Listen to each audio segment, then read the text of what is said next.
Assalamualaikum warahmatullahi wabarakatuh. Perkenalkan, nama saya Siva Fauzia dari Bimba Nusa Loka. Hari pertama saya akan menjawab pertanyaan tema kurikulum dasar ke-1 sebagai berikut. Yang A, jawablah pertanyaan mengenal fun learning berikut ini. Yang ke-1, apa pengertian fun learning? Fun learning proses belajar yang sepenuhnya menyenangkan bagi anak.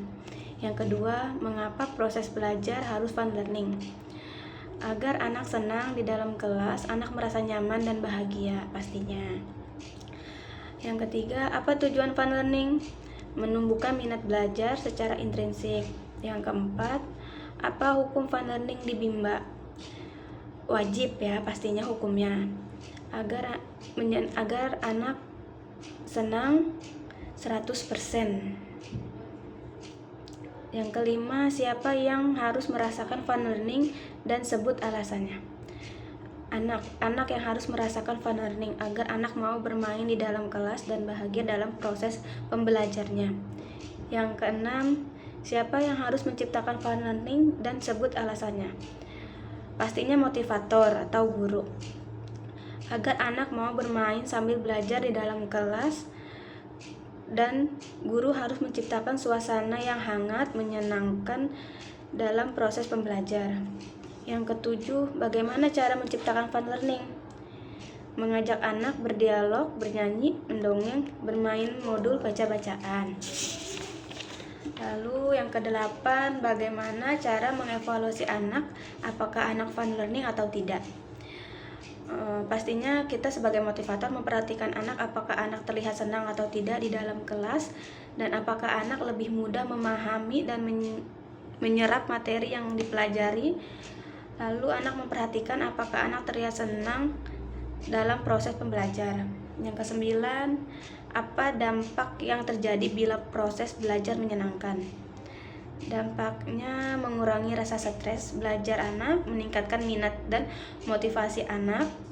Anak semakin senang dan ingin bermain kembali di Bimba. 10. Apa dampak yang terjadi bila proses belajar tidak menyenangkan?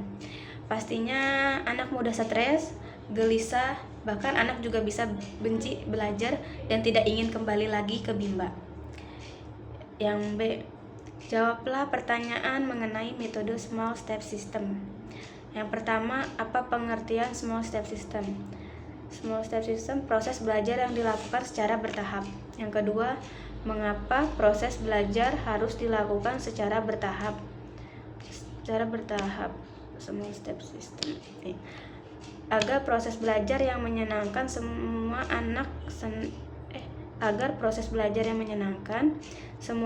senang dan bahagia dan menikmati kegiatan di dalam kelas. 3. Apa tujuan small step system? Tujuannya agar proses belajar anak menyenangkan dan secara bertahap.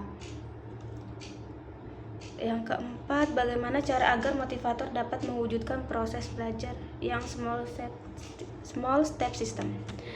Motivator harus mempelajari dan mengenal karakter setiap anak didiknya agar dapat melakukan pendekatan sesuai dengan karakter masing-masing anak. Motivator juga harus mencari tahu kesukaan setiap anak didiknya agar dapat mengarahkan anak melakukan kegiatan yang ia sukai hingga anak tertarik bermain sambil belajar. Tugas motivatornya, jangan minta dimengerti oleh anak, berikan reward dan lakukan evaluasi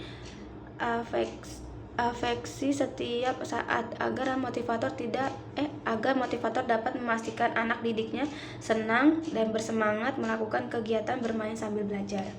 Yang kelima, apa dampak yang terjadi bila proses belajar small step system? Anak pastinya menjadi senang sehingga dapat meningkatkan motivasi belajarnya. Anak tidak merasa terbebani, anak dapat memahami dengan mudah, anak menjadi kreatif. Yang keenam, apa dampak terjadi bila proses belajar tidak small step system? Pastinya anak kurang memahami dan kurang minat belajarnya. Anak merasa bosan, tidak ingin mengulang lagi. kurang termotivasi untuk belajarnya. Anak juga kurang berminat untuk kembali lagi ke Bimba. Makasih. Assalamualaikum warahmatullahi wabarakatuh.